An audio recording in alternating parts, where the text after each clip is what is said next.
ሰበር ዜና ጤናና ፍቅር ይስጥልኝ ውድ አድማጭ ተመልካቾቻችን፣ ዳግም የቱን አበይትና ሰበር ዜናዎች ዳግም ይዤ ቀርብ ያለው። በቅድሚያም አርዕስተ ዜናዎቹን በማስቀደም ጀምራለሁ። በወልቃይት ጠለምትና አካባቢው እንዲሁም ዙሪያውን ውጥረቱ ቀጥሏል። ጦርነቶች ተፋፍመዋል። በኮሎኔል ደመቀ ዘውዱ የሚመራው የተከዜ ዘብ በበርካታ አካባቢዎች ከህወሓት ኃይሎች ጋር ውጊያ እያደረገ መሆኑ ሲነገር፣ በሁለቱም ኃይሎች በኩል ከፍተኛ ኪሳራ እንዲሁም ድል እየተቀናጁ ነው።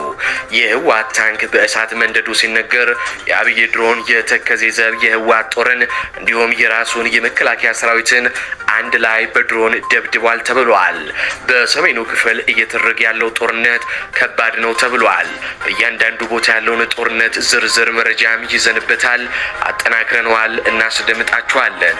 ወዲህ ደግሞ በአማራ ክልል በአብይ አህመድ ጦርና በፋኖ ኃይሎች መካከል ውጊያዎች ተጠናክረው ሲቀጥሉ የፋኖ ሰራዊት ድል በድል ሆኗል።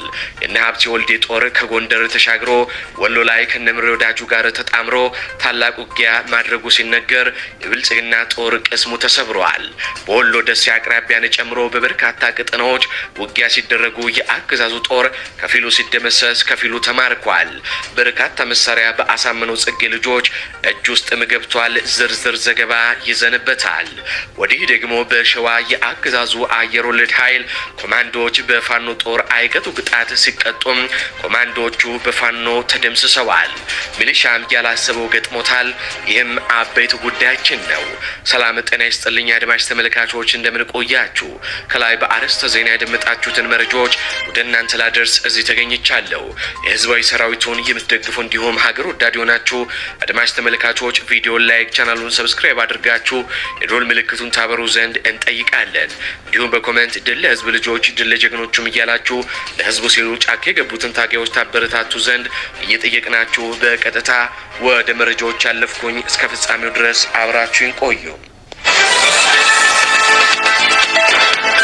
ቀዳሚ ወዳደረኩት ሰበር ዜና አልፋለሁ። የጠለምት ግንባር እሳት እየጎመራበት ነው። የህወሓት ወረራና የአገዛዙ የድሮን ጭፍጨፋም ቀጥሏል። ተከዜ ዘብ ህወሓትና መከላከያ በአንድ ላይ በድሮን መደብደባቸውም ተገልጿል። በባድመ ክፍለ ጦር ላይ የደረሰው ኪሳራና የታንክ መንደድም በዛሬው ዕለት የነበሩ የውጊያ ውሎች ናቸው። ሰሜኑ ዳግም በጦርነት እየታመሰ ነው። በጠለምት ግንባር በኮሎኔል ደመቀ ዘውዱ የሚመራው የተከዜ ዘብና የህወሓት አርሚዎች ፊት ለፊት ተፋጠው ውጊያ እያደረጉ ነው። ነገር ግን የዚህ ውጊያ እጅግ አስገራሚውና አሳዛኙ ክስተት የብልጽግና መንግስት ማንንም ሳይለይ ህወሓትንም የተከዜ ዘብንም መከላከያንም በአንድ ላይ በድሮን መደብደቡ ነው። ህወሓትና የተከዜ ዘብ ከባድ የተባለ ውጊያ እያደረጉ መሆኑ ሲገለጽ፣ የብልጽግና ቡድን በውጊያው በድሮን ድብደባ እየተሳተፈ መሆኑ ሲነገር፣ በአስገራሚ ሁኔታ በሁለቱም ኃይሎች ላይ ድብደባ ፈጽሟል ነው የተባለው። የአማራ ኃይሎች በኮሎኔል ደመቀ ዘውዱ የሚመራው የተከዜ ዘብ ከህወሓት አርሚ 35 እና 42 ጋር ፊት ለፊትም ገጥመዋል ነው የተባለው። ከፍተኛ ውጊያ በከባድ መሳሪያ የታገዘም በምስራቅ ጠለምት ሰራሪ ቀበሌም እያደረጉ እንዳለ ነው ከቦታው ያረጋገጥ ነው። አርሚ 11 የተባለው ሌላኛው የህወሓት ጦር ባድመ ክፍለ ጦር እስካሁኗ ሰዓት ድረስ በማብሬ ቀበሌም ከመከላከያና የአማራ ጸጥታ ኃይሎች ጋር ውጊያ እያደረገ ነው። 3 ጊዜ የድሮን ድብደባ እየተፈጸመ ሲሆን ብልጽግና በድሮን ድብደባው ያገኘውን ኃይል ማንንም ሳይመርጥ እያጨደ መሆኑም ተነግሯል። የብልጽግና የድሮን ድብደባ የተከዜ ዘብ የህወሓት ኃይሎችንና የራሱን መከላከያ በድሮን መምታቱ ግርምትንም ፈጥሯል። ከፍተኛ ቁጥር ያለው ሰራዊት ተተኳሽና መሳሪያ በሁለቱም ኃይሎች በኩል እንደተማረከ ከቦታው አረጋግጠናል።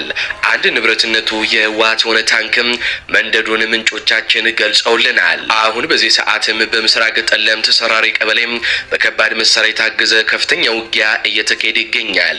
በኮሎኔል ደመቀ ዘውዱ የሚመራው የተከዜ ዘብ ከህወሓት አርሚ 35 እና 42 ጋር በከፍተኛ ቆራጥነት እየተፋለሙ እንደሚገኙ በአካባቢው የሚገኙ ምንጮቻችን ገልጸዋል።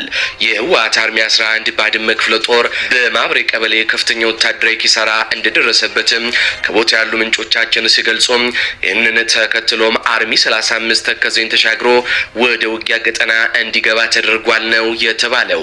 በዚህም የህወሓት ኃይሎች ተጨማሪ ኃይል ያስገቡ ሲሆን እየተጠናከሩ መሆናቸውም ነው የተገለጠው።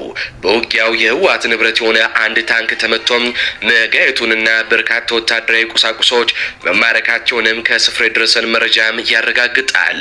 ውጊያው በሁለቱ ኃይሎች መካከል እየተካሄደ ባለበት ሰዓት የአብይ አህመድ ድሮኖች በግንባር የታዩትን ሁሉም ሲጨፈጭፉም ታይተዋል። ድሮኑ የህወሓት ጦርን የተከዜ ዘብንና አልፎም ተርፎም የራሱን መከላከያ ሰራዊት ሳይለይ 3 ጊዜ የድሮን ድብደባም ፈጽሟል። ይህ ድርጊት አገዛዙ የሰሜኑን ኃይሎች አማራና ትግራይን እርስ በራስ በማባላት ሁለቱንም የማዳከም ስውር እቅዱን በተግባር እያዋለ መሆኑንም ያሳያል የተባለው